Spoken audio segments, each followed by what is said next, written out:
Hello everyone, Casey here and welcome to the Baking Analyst channel. So on this channel we focus on cryptocurrencies, economics, and personal finance with a focus on yield farming for now.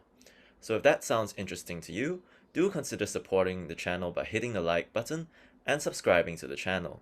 If you're completely new to yield farming and do not know what this is all about, I actually have a course on Skillshare to help you get started.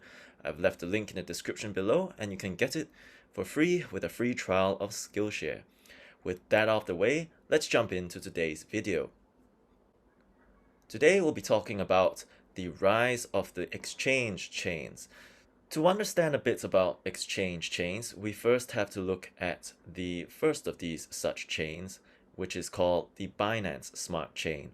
This Binance Smart Chain is an Ethereum Virtual Machine compatible chain that has BNB as its gas token.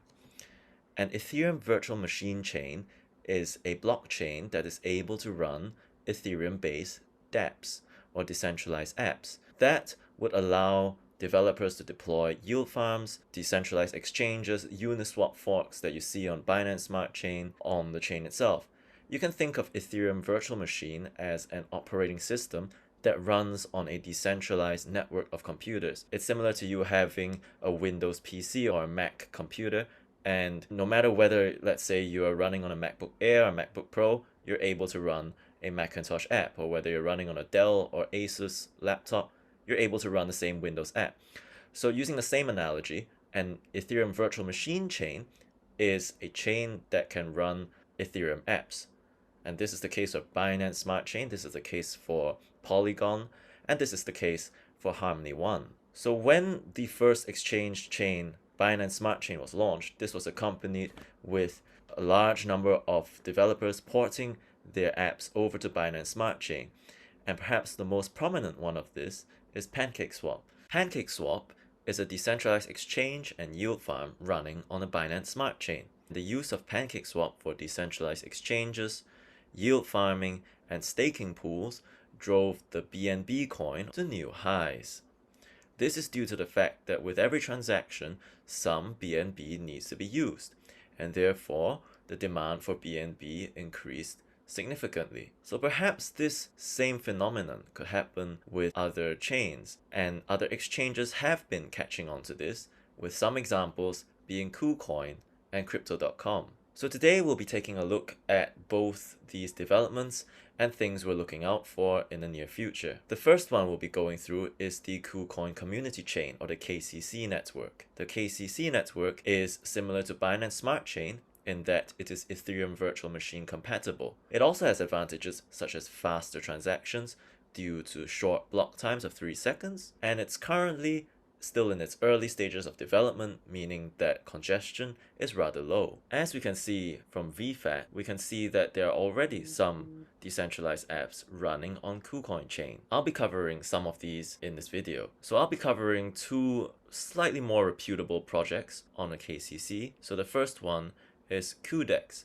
And the reason I'm going through this is because they have been pretty active in trying to get audited, and if you join the Telegram chat, the developer has been pretty responsive on the updates regarding Kudex. Kudex is a decentralized exchange running on the KCC network, and it also includes yield farms as well as staking pools, just like Pancake Swap. Currently, the rates are actually pretty good, so you can have your USDC to Kucoin shares yield farming pool that makes you 457% APR, which is actually, to be honest, really good. However, there is a 4% deposit fee, so some of you might not be so keen on it. One should note that the Kucoin shares token is a pretty large cap token. If we go into CoinGecko, we see that it's actually ranked 89, meaning that it is still within the top 100 coins and not some small project that is, unlikely to survive in the long haul, and is backed by a pretty established exchange. So all in all, farming Kucoin tokens, or KCS, is actually not a bad idea if you were to think that this network will grow in the future. The next farm that we'll be going through is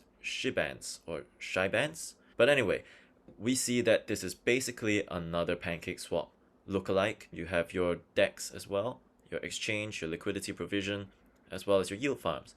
So of course, we're interested in the yield farms here, and we see that rates are also still pretty good.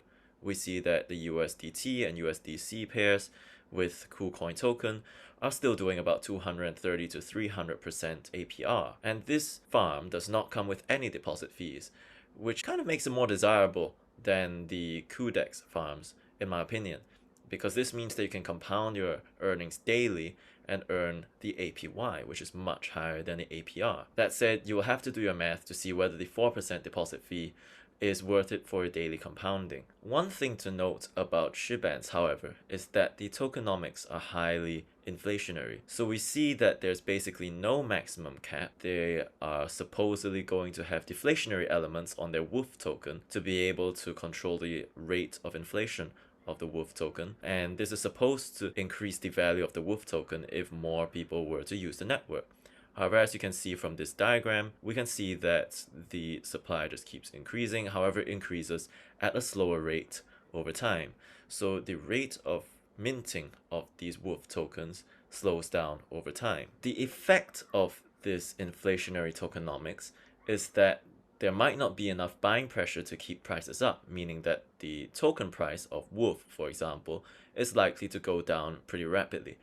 And in the past few days, it actually has gone down pretty rapidly. It has gone all the way from around 3 cents when I last checked this, and as you can see up here in my bookmark, it was 3.5 cents to now just about 1 cent. So if you're interested in farming for higher rewards, I would consider farming them and selling them on a daily basis back into these LP tokens in USDC or KCS. The reason I chose Shibance to be covered in this video is that it is yet another officially audited project on a Kucoin Community Chain.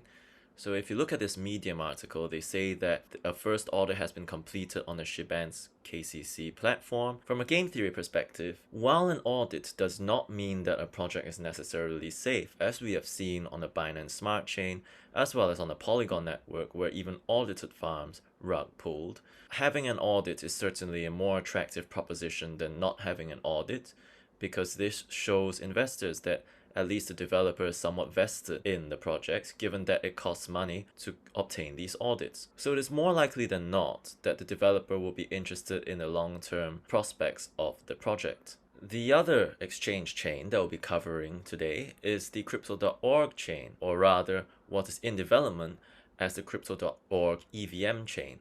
So this EVM chain is actually a side chain to the main Crypto.org mainnet, which has launched earlier this year. So Chronos is actually the name of their testnet, which is expected to run for a few months before we see the actual mainnet launch. The significance of this EVM chain is, as mentioned, that it will be able to run smart contracts as well as yield farms. So there might be some attractive yield farming opportunities coming out on the CRO EVM chain, which you might want to take advantage of. And I'm certainly looking forward to that and keeping my eye on that. So this means that CRO, or the Crypto.com token, will be used as the gas token to pay for transactions on this EVM chain, and is likely to grow in value as demand increases for CRO in order to participate in these apps. Another advantage of the Crypto.org chain is that it is compatible with the Cosmos Hub, which means that tokens can be transferred in and out of the ecosystem built by Crypto.org from other Cosmos blockchains. And the fact that Crypto.com is getting involved in the EVM space is really encouraging, because they already have these highly adopted crypto debit cards that allows for an off-ramp into actual day-to-day spending of cryptocurrencies. And actually, you can even get a $25 bonus if you sign up using the link below and get one of these really nice metal debit cards. So it will definitely be interesting to see how the network effects between the debit card and the exchange of Crypto.com bode with the DeFi side of the Crypto.org chain and the EVM compatible chain when it comes to mass adoption. So it is possible, in my opinion, that this could be adopted even more than other chains due to the fact that there are already a large number of users in the Crypto.com network and would like a solution to easily cash out their crypto or spend it in the real world. So definitely some potential over here. I hope that this video has been useful and has given a broad overview of the different exchange chains launching and which ones to keep your eye on. I hope this has been useful, and thanks for watching.